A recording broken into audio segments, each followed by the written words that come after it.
अस्सलाम वालेकुम परदेसी भाई। आज का वीडियो बहुत ही इंपॉर्टेंट होने वाला है उन लोगों के लिए ऊपर जो लोग की हुरूप में हैं और हुरूप के केस में जो है कभी फाइनल एग्जिट जाते हैं या फिर जेल से जाते हैं, एम्बेसी से जाते हैं, या फिर जो लोग कफील कंपनी से भाग करके दूसरी जगह काम कर रहे हैं। तो उनके साथ एक बहुत बड़ा मसला पेश आता है कि भाई मेरे ऊपर जो बैंड था वो कब ख़त्म होगा, या फिर ख़त्म होगा तो किस तरीके से चेक करना है, या फिर मैं मतार पेपर निकलवाता हूँ तो उसमें क्या लिखा हुआ होना चाहिए। यानी कि मैं हुरूप के ऊपर ये वीडियो बना रहा हूँ। तो ये वीडियो बहुत ही इंपॉर्टेंट होने वाला है उन लोगों के लिए जिनके ऊपर हुरूप लग चुका है या फिर जो लोग हुरूप के केस में अपने कंट्री जा चुके हैं। तो इस वीडियो को फुल वॉच करें ताकि आपको हर एक छोटी से छोटी अपडेट, हर एक चीज़ पता होनी चाहिए हुरूप से रिलेटेड। तो चलिए वीडियो को करते हैं स्टार्ट। पर वीडियो को स्टार्ट करने से पहले छोटी सी रिक्वेस्ट है, अगर आप मेरे चैनल पर पहली बार आए हैं तो प्लीज़ चैनल को सब्सक्राइब जरूर कर लें, क्योंकि सब्सक्राइब करने से आपका कुछ नहीं जाता है, आपके इस भाई का थोड़ा सा भला हो जाता है। वीडियो पसंद आए तो एक लाइक दे करके नोटिफिकेशन बेल आइकन कॉल पे क्लिक ज़रूर कर ले ताकि मेरा आने वाला हर वीडियो आप तक आसानी तक पहुंच सके, क्योंकि इस चैनल पे इस तरह का टेक्निकल वीडियो आप ही लोग के लिए अपलोड करता रहता हूँ। और अगर आप मुझे फेसबुक या इंस्टाग्राम पे देख रहे हैं तो पेज को फॉलो ज़रूर कर ले ताकि सौदे से जुड़ी हर तरह की मालूमात वीडियो अब तक मिलती रहे। तो चलिए वीडियो को करते हैं स्टार्ट। तो सबसे पहले तो हम बात करेंगे कि जो लोग हुरूप के केस में है। तो देखिए, सबसे पहले तो ये समझ लीजिए कि हुरूप तो यहाँ पे बहुत लोगों को पता है कि कंपनी कफील से भाग गए हैं तो उनके ऊपर कंपनी हुरूप लगा देता है। तो पहले तो हुरूप डायरेक्ट लग जाता था, अभी उसको हटा करके डिस्कनेक्ट ऑफ वर्क लगा दिया। यानी कि किसी भी वर्कर के ऊपर डायरेक्ट हुरूप अप्लाई नहीं होगा, पहले उसके ऊपर डिस्कनेक्ट ऑफ वर्क अप्लाई होगा, फिर उसके बाद 60 दिन का टाइम मिलेगा। 60 दिन के अंदर में वो कफाला ले ले या फाइनल एग्जिट चला जाए तो उसके ऊपर से वो हुरूप हट जाता है। अब यहाँ पे सेकंड बात आपका आता है कि भाई हुरूप के केस में हम फाइनल एग्जिट कैसे जाएं। तो देखिए, फाइनल एग्जिट जाने का जो तरीका है, या तो आप चाहें तो चले जाएं एम्बेसी से, या तो आप तहरील से, दोनों तरीका है। लेकिन तहरील से मैं इसलिए मना करता हूँ सबको क्योंकि उसमें अगर आप जाते हैं तहरील से तो उसमें आपको लाइफ टाइम के लिए बैंड कर सकता है, 8 साल के लिए भी बैंड कर सकता है। लेकिन एम्बेसी से जब आप जाते हैं तो उसमें आपको 3 साल 5 साल के लिए ही बैंड किया जाता है। तो ये एक बेनिफिट है आपके लिए एम्बेसी से, लेकिन एम्बेसी से जाने में थोड़ा टाइम लग सकता है। बात रही तहरील की, तो तहरील से तो आपको 15-20 दिन में भेज दिया जाता है, लेकिन उसमें 8 साल या फिर लाइफ टाइम के लिए बैंड कर दिया जाता है आपको सऊदी अरेबिया में। तो ये भी आपका डाउट क्लियर हो गया है। तो अब यहाँ पे सेकंड बात आता है कि भाई हम अपना जो हुरूप है उसको चेक कैसे कर सकते हैं कि मैं सऊदी अरेबिया में वापस आ सकता हूँ या नहीं आ सकता हूँ, या फिर मतार पेपर निकलवाता तो उसमें क्या चीज़ लिखा हुआ होता है। क्योंकि बहुत सारे लोग जो है मुझसे सवाल करते हैं कि भाई मैंने मतार पेपर निकलवाया लेकिन उसमें लिखा हुआ अरबी में जो है मुझे समझ में नहीं आ रहा। तो ये भी मैं आपको क्लियर कर देता हूँ। तो देखिए, जब भी आप सऊदी अरेबिया से जाते हैं तो आपके ऊपर जो है चाहे एम्बेसी से जाएं, चाहे आप तहरील से जाएं, कहीं से भी जाएं, तो उसमें क्या होता है कि आपके ऊपर हुरूप लगा हुआ आपको डिपोर्ट कर दिया जाता है। लेकिन आपको डिपोर्ट करने के साथ साथ ही आपके ऊपर 3 साल या 5 साल या फिर 8 साल या फिर लाइफ टाइम के लिए बैन कर दिया जाता है। तो बैंड होने के बाद जब भी आप आना चाहते हैं तो उसके लिए आपको जो पेपर चेक करना होता है वो तो आप अपने कंट्री से भी कर सकते हैं, या फिर जो सऊदी अरेबिया में कोई अगर आपका जान पहचान का है तो वहाँ से भी आप करवा सकते हैं।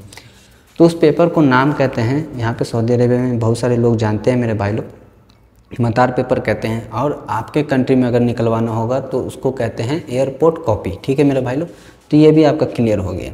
अब यहाँ पे एक सवाल आता है कि भाई मैंने एयरपोर्ट पेपर कॉपी जो है निकलवाया, यानी कि मतार पेपर निकलवाया, उसमें लिखा हुआ है मना दाखुल। देखिए, मना दाखुल क्या है? देखिए, मना दाखुल का मतलब होता है एंट्री बैंड। ठीक है, तो ये एक अरबी लक़ब है कि मना दाखुल। ठीक है, इसका सीधा सीधा लक़ब जो इंग्लिश में होता है वो होता है एंट्री बैंड।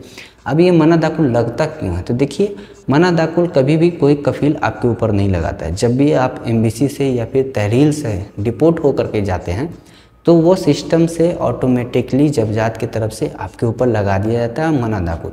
अब मना दाखुल का जो टाइमिंग होता है वो जबजात फाइनल करता है कि आपके ऊपर 3 साल का बैंड लगेगा, 5 साल का बैंड लगेगा, 8 साल का बैंड लगेगा या फिर लाइफ टाइम का बैंड लगेगा।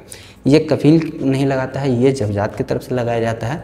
और जो बैंड का टाइमिंग होता है वो भी वही लोग तय करते हैं कि आपके ऊपर किस तरह का छोटा मोटा वायलेशन था उसके हिसाब से लगता है।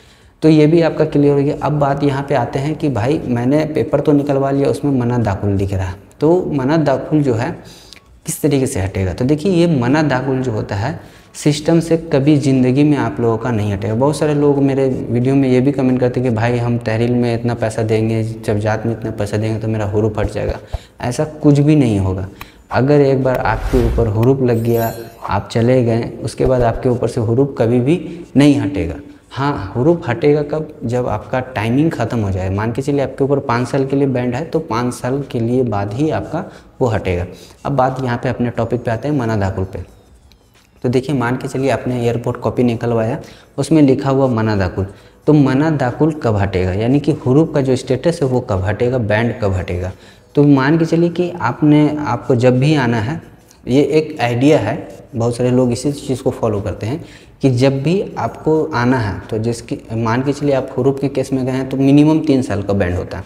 3 साल के बाद अब जब भी वीज़ा लगवाना चाहें सऊदी अरेबिया का, तो सबसे पहले मतार पेपर निकलवा लें। मतार पेपर निकालने के बाद अगर आपके मतार पेपर के स्टेटस में मना दाखुल लिखा हुआ, तो इसका मतलब आपका एंट्री अभी भी बैंड है यहाँ पे।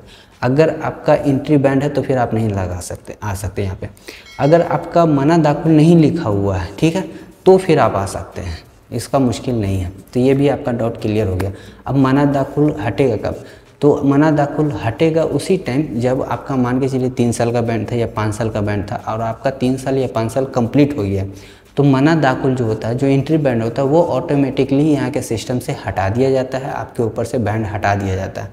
उसके बाद फिर जब भी आप पेपर निकलवाएंगे अपना मतार पेपर, तो उसमें आपको मना दाखुल लिखा हुआ नहीं दिखेगा। तो इसका मतलब आपका एंट्री यहाँ पे है, आप एंट्री में आ सकते हैं। तो ये एक अच्छी अपडेट है जो मैं वीडियो इसीलिए बनाता हूँ, जो मुझसे सवाल किया जाता है, क्योंकि बहुत सारे लोगों का वही सवाल होता है। तो इसीलिए मैं उसी टॉपिक पे वीडियो बनाता हूँ, ताकि आप लोगों का जो भी डाउट होता है वो क्लियर हो जाए। तो आपको मैंने इस वीडियो में हर एक पॉइंट बता दिया, हुरूप के बारे में, मना दाखुल के बारे में, एंट्री बैंड के बारे में, किस तरीके से चेक करना है, किस टाइम आ सकते हैं। तो इस वीडियो में मैंने आपको कंप्लीट गाइड करने का कोशिश किया है और मना दाखुल के बारे में भी एक्सप्लेन कर दिया कि वो क्या चीज़ है। तो इस वीडियो से आपको, मेरी उम्मीद है कि इस वीडियो से आपको बहुत जो है अच्छा नॉलेज मिला होगा। जो हुरूप वाले पर्सन हैं, जो हुरूप में हैं, या फिर जो हुरूप के केस में यहाँ पे हैं, या फिर जाने वाले या जा चुके हैं, तो वो किस तरीके से अपने आप को जो है चेक कर सकते हैं कि वो किस तरीके से यहाँ पे कब आ सकते हैं और किस तरीके से अपने मतार पेपर को पढ़ सकते हैं। तो आई होप कि मेरा वीडियो आपको पसंद आया। अगर पसंद आया तो प्लीज़ चैनल को सब्सक्राइब जरूर कर लें। अब वीडियो पसंद आए तो एक लाइक दे करके नोटिफिकेशन बेल आइकन कॉल पे क्लिक ज़रूर कर लें, ताकि मेरा आने वाला हर वीडियो आप तक आसानी तक पहुँच सके, क्योंकि चैनल पर इस तरह का टेक्निकल वीडियो आप लोग के लिए अपलोड करता रहता हूँ। तो चलिए फिर मिलते हैं नेक्स्ट वीडियो में एक नए टॉपिक के साथ, तब तक के लिए।